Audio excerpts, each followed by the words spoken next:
Capítulo 9. Revoluções do Globo. 9.2. Idade das Montanhas. 3.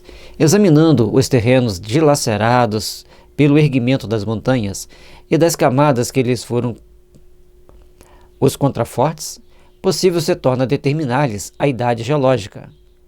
Por idade geológica das montanhas, não se deve entender o número de anos que elas contam de existência, mas o período em que se formaram e, portanto, a relativa ancianidade que apresentam. Aí nós vamos ter que, por exemplo, os Andes, ele se formou em que época?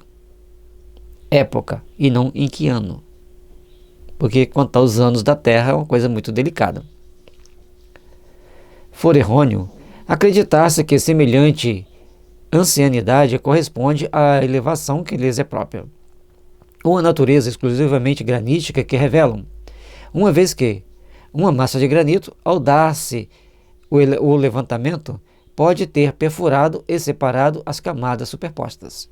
Então, há uma montanha granítica, mas quando ela vem subindo, ela vai rasgando a terra, conforme já citou um exemplo anterior, como um dente que vai nascendo, rompendo a gengiva. Então, tem que ter outros cálculos, portanto, os cálculos são feitos a partir de bases do que os geógrafos definiram como condições de você fazer realmente um dado estatístico bem próximo da época que aquela montanha foi criada, foi formada, baseado nas camadas que tem na sua base ou em torno dela. Às vezes nela nem sempre é possível.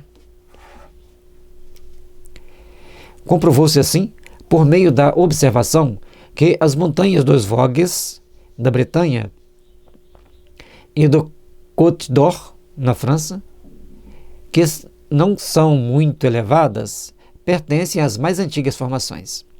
Datam do período de transição, se não anteriores aos depósitos de hulha. O Jura se formou no meado do período secundário. É contemporâneo dos répteis gigantes. Então, cada uma desse conjunto de montanhas que ele está dizendo, a era que ela foi formada e a contemporaneidade daquela região, com o tipo de animal que existia, baseado em escavações, baseados em dados geológicos. Os Pirineus, que formaram mais tarde, no começo do período terciário, o Monte Branco e o grupo dos Alpes Ocidentais, são posteriores aos Pirineus, que datam da metade do período terciário. Os Alpes Orientais, que compreendem as montanhas do Tirol, são ainda mais recentes, porquanto só se formaram pelos fins desse mesmo período. Algumas montanhas da Ásia são mesmo posteriores ao período diluviano, ou lhes são contemporâneas. Então, a idade dessas montanhas tem várias características que devem ser observadas. Muitas situações que nós observamos hoje, muitas regiões que nós observamos hoje, não existiam. Era um fundo de mar, por exemplo. O mar, os movimentos tectônicos elevaram-se, teve uma grande inundação abaixo e ali ficou às vezes um deserto, em algumas situações uma terra propícia a ser tratada, a ser trabalhada, a ser cultivada. A região da Amazônia tem várias versões sobre a região da Amazônia, que não é o nosso assunto aqui, né, mas a gente tem que saber que tem uma versão que uma grande parte era fundo de mar e outra parte já existia, outra versão que era era a região da Atlântida que afundou, e depois, com o passar do tempo, as chuvas, a erosão, toda uma transformação, a lagoa foi alagando aquela região, formando o rio Amazonas ao longo de milênios. São versões.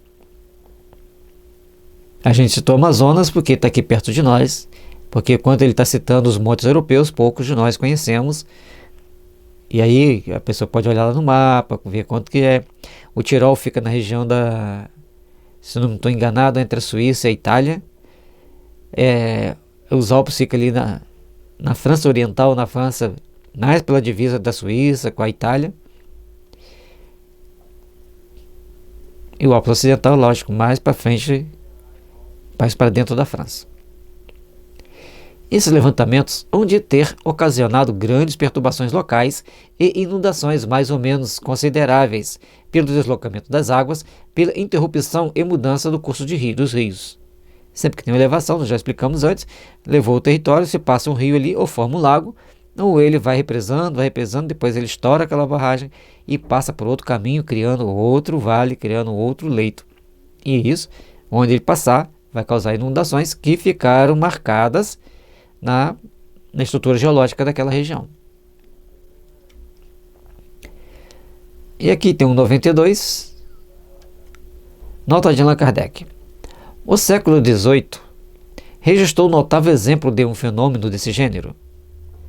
A 6 dias de marcha da cidade do México, então se você fosse andando 6 dias de distância, existia em 1750 uma região fértil, bem cultivada, onde davam em abundância arroz, milho e bananas. No mês de junho, pavorosos tremores de terra abalaram o solo, renovando-se continuamente durante 2 meses inteiros. Então, durante 2 meses, vários terremotos. Na noite de 28 para 29 de setembro, violenta convulsão se produziu. Um território de muitas léguas de extensão entrou a erguer-se pouco a pouco e acabou por alcançar a altitude de 500 pés, que equivale a 152,4 metros. Uma superfície de 10 léguas quadradas, que dá 174,7 quilômetros quadrados. Então, uma superfície bem grande, uma área bem grande, que se elevou por inteiro. A força desse fogo interior da Terra é muito grande. E, segundo estudos modernos, quando tem um alinhamento de planetas sobre aquela região que já é vulnerável a ter terremotos e passa um outro corpo celeste entre eles, aí temos os grandes cataclismos. O terreno ondulava como as vagas do mar ao sopro das tempestades. Milhares de montículos se elevaram e afundavam alternativamente. Tipo um êmbolo de motor de carro, né? Um sobe, outro desce. Afinal, abriu-se um abismo de perto de 3 léguas, de onde eram lançadas a prodigiosa altura fumo, fogo, pedras embraseadas e cinzas. Então, 3 léguas são em torno de 13 quilômetros.